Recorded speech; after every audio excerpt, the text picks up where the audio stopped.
Masenga abikonyeeko naye mulaba nti gavumenti egezaako okwewala ensonga ey'abantu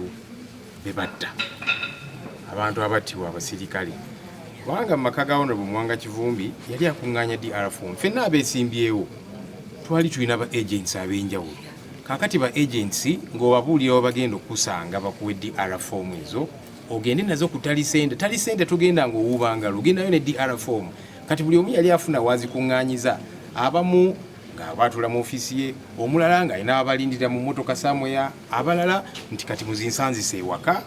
tuzikuŋŋaanye kakati ba agents be baleese DRFOM ze ewaka ewuwe si mu luguudo si mu katale ewaka ewuwe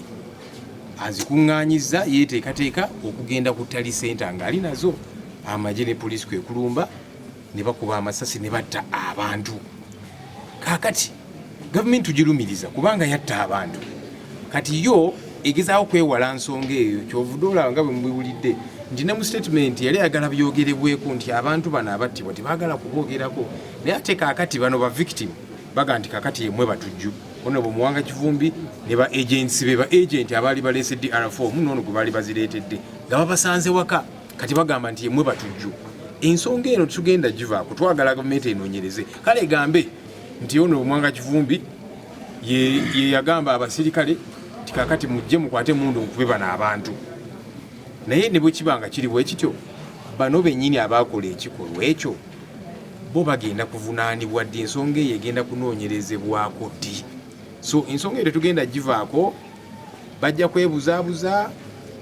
bakole bwe bati ne bwe bati nga baagala tugiveeko nti kaakati bano be batujju n'ebirala abatujju tubamanyi abatta abantu bamanyikiddwa ensonga eyo twagala enoonyerezebweko ekyokugezaako kati okubifuula nti kaakati bano be balina obuzibu tekigenda kukkirizibwa